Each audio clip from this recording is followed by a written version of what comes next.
Bismillahirrahmanirrahim. Assalamualaikum warahmatullahi wabarakatuh. Bismillah, alhamdulillah. Allahumma salli wa sallim wa yubarik ala hadhan nabil karim wa ala alihi wa sahbihi ajma'in. Perkenalkan, nama saya Zainal Mutakin. Saya Agent of Gold, IOA Gold.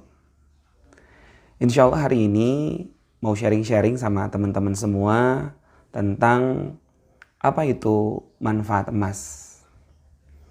Tentu timbul pertanyaan besar. Sebenarnya ada nggak sih manfaat daripada emas murni atau logam mulia itu? Tapi sebelum mengetahui ada apa tidaknya manfaatnya, maka sama-sama kita lihat fenomena yang terjadi di tengah-tengah masyarakat. Banyak sekali yang menjadi miskin secara mendadak karena terjadi resesi. Anggaplah dengan ada COVID-19 ini, atau dulu ketika ada krisis moneter, tidak sedikit orang-orang yang tiba-tiba miskin mendadak. Kok bisa seperti itu? Atau mungkin banyak juga fenomena yang terjadi di kalangan masyarakat adalah dia punya gaji, ya, dengan gajinya yang tetap segitu, atau bisa jadi gajinya naik terus-menerus, tapi kebutuhannya tak tercukupi. Atau mungkin fenomena di mana orang-orang merasa memiliki asetnya meningkat. Ya. Tapi kok malahan terasa justru nilainya menurun. Sepertinya sih tambah banyak, tetapi kemudian dia pikir-pikir, dia hitung-hitung, nilainya justru menurun. Nah, ini adalah fenomena-fenomena yang banyak terjadi di masyarakat, bahkan bisa jadi di kita sendiri. Begitu ya. Dan apa solusinya? Salah satu solusinya kita akan bisa temukan dalam manfaat emas dalam kehidupan finansial kita. Teman-teman, sebenarnya banyak banget manfaat daripada emas murni ini.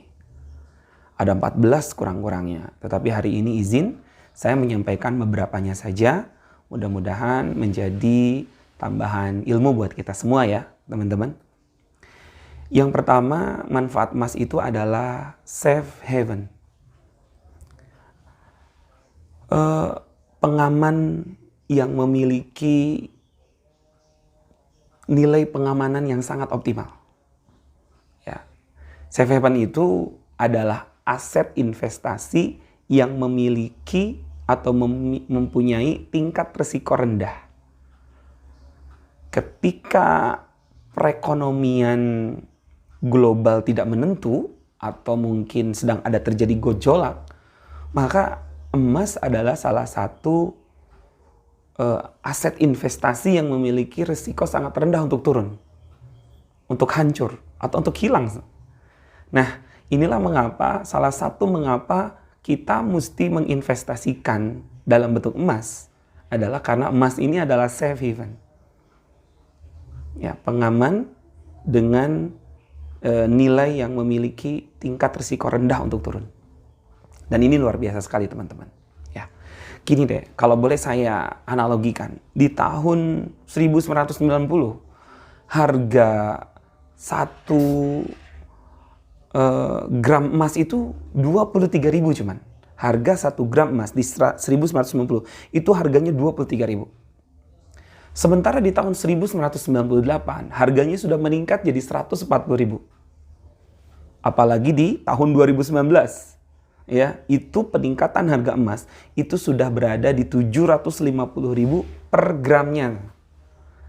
Dan hari ini di tahun 2020, kalau kita bandingkan dengan 1990 yang harga per gramnya 23.000, maka di tahun 2020 harga per gramnya 1.050.000. Lihat berapa perbedaan daripada harga emas. Ini membuktikan bahwa emas adalah salah satu yang barang investasi yang safe haven. Ya. Atau kita bandingkan juga coba dengan harga premium. Kalau di tahun 1990 harga premium itu 550 perak ya, masih ingat ya? Sementara di tahun 2020 hari ini harganya sudah 6.450. Tapi lihat emas Di tahun 1990 23.000, sementara di tahun 2020 1.050.000. Masya Allah, Masya Allah. Ya. Nah teman-teman, apa yang mengakibatkan kok harga emas dari murah sampai kemudian tinggi banget? Ya tadi, ada kejadian-kejadian yang tidak terduga. Contoh misalnya di tahun-tahun 97 ya, tahun-tahun 97 itu ada krisis moneter. Ya, atau mungkin ini yang sedang kita alami hari ini, ada COVID-19. Tapi lihat bagaimana kemudian harga emas tetap bisa bertahan, tetap bisa stabil, bahkan kecenderungannya bukan turun, tapi malah naik. Ini adalah salah satu bukti bahwa emas adalah salah satu barang investasi safe haven. Teman-teman, saya kutip perkataan daripada Mr. Gold, simpanlah emas, maka apapun perubahan yang terjadi akan tenang karena nilai terjaga bahkan cenderung naik. Sekarang manfaat apa lagi yang bisa kita dapatkan daripada emas? Multiple use. Apa ini maksudnya? Multiple use ini, emas bisa dipergunakan untuk berbagai macam keperluan. Ya, begini.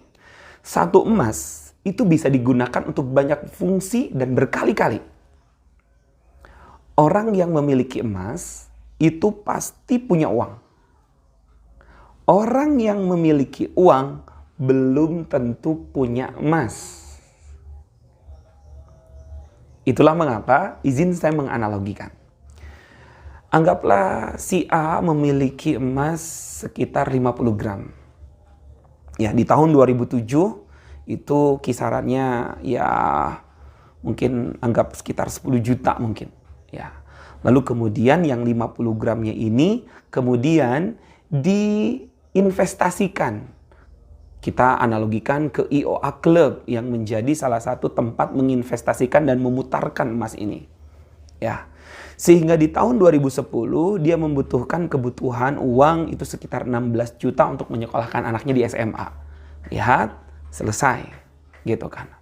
Lalu kemudian di tahun 2013 ya, dia pengen buka bisnis dengan modal 25 juta. Sekali lagi, emasnya masih tetap. Emasnya digadai ini. Ya, emasnya digadai, ya, sementara dia mendapatkan uang di tahun-tahun itu seperti harga kebutuhannya. Dan lihat, di tahun 2013 dia butuh modal 25 juta. Karena si emasnya ada 50 gram, itu masih bisa dikeluarkan, masih bisa cukup. Lalu kemudian dia cicil kembali tentunya dengan cara yang tidak riba tentunya. Begitu kan ya, akhirnya bisnis ia dapat. Di tahun 2016 dia pengen beli motor cash seharga 19 juta misalnya. Lagi-lagi ya, emas yang dimilikinya kemudian digadaikan lalu kemudian dibayarkan kembali dengan cara yang syar'i dan dia memiliki motor dengan cash. Di tahun 2020 dia daftar haji, harganya 35 juta. Lihat, masih bisa dilakukan. Ini salah satu bukti teman-teman bahwa investasi emas itu bisa multiple use. Ya. Tapi kalau ini digadai dan dikelola dengan baik. Tapi kalau dijual tidak seperti itu. Ya. Kalau misalnya 50 gram tadi 10 juta, lalu kemudian dijual, maka paling juga ya untuk kebutuhan SMA di tahun 2010 ya sudah selesai. Ya, anggaplah yang 10 juta tadi jadi 16 juta. Ya sudah selesai. Tidak bisa dipakai yang lain, tidak bisa pakai yang lain. Ya. Nah, supaya multiple use, ya itulah mengapa ada gadai syariah. Dan ini, gadai syariah ini sudah mendapatkan label halal ya dari Dewan Syariah Nasional ya, dari MUI ini tentunya ya di tahun 2002 tentang ketentuan rahan bahwa pinjam dengan menggadaikan barang sebagai jaminan utang adalah bentuk rahan diperbolehkan dengan poin ongkos dan biaya penyimpanan barang atau mahrum ditanggung oleh penggadai atau rahin dan ongkos sebagaimana dimaksud ayat sebelumnya besarnya didasarkan pada pengeluaran yang nyata dan diperlukan. Jadi halal ketika gadainya dengan cara gadai syariah insya Allah. Lalu kemudian apalagi ini manfaat daripada emas ini ya. Tapi sebelum saya sampaikan manfaat yang selanjutnya, maka coba perhatikan kalimat yang ingin saya sampaikan ini bahwa satu emas Anda bisa membiayai berbagai macam kebutuhan. Asalkan Anda tahu caranya, Anda tahu ilmunya. Maka teruslah tambah simpanan emas Anda agar semakin kuat daya beli Anda dan keluarga. Ya. Selanjutnya teman-teman, ini yang ketiga yang mungkin terakhir hari ini kita sharing bahwa apa manfaat daripada emas? Emas itu harganya cenderung naik. Cenderung naik. Ya.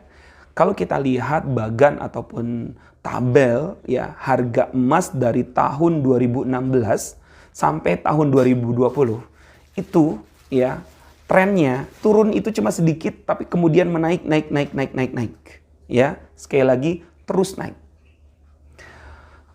Ini tadi sudah kita sampaikan begitu kan ya, data dari tahun 1992 sampai 1997 itu cenderung stabil gitu. Harganya cenderung stabil. Ya di tahun 1992 itu harga emas 23.050. Stabil. 93, 24.000, 94, 26, 95. Stabil di 20 itu. Sampai kemudian perhatikan, di tahun 1997 terjadi krisis moneter.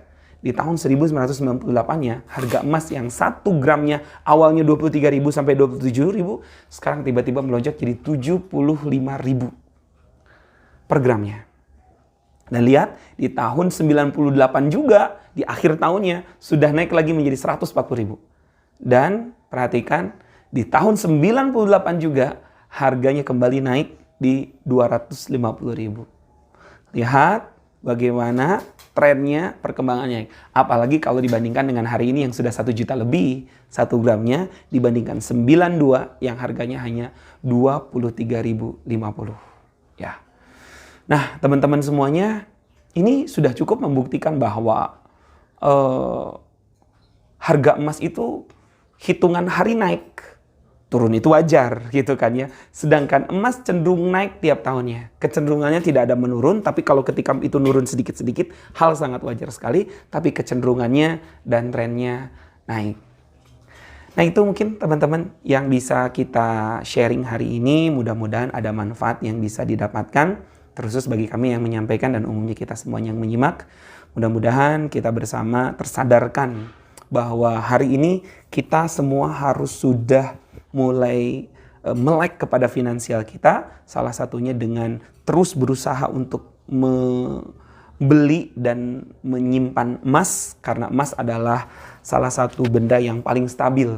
Ya, tidak mudah untuk turun, tidak mudah secara inflasi. Itu saja, terima kasih. Sekali lagi mohon maaf atas segala kekurangan dan mudah-mudahan ada manfaat untuk kita semuanya. Assalamualaikum warahmatullahi wabarakatuh.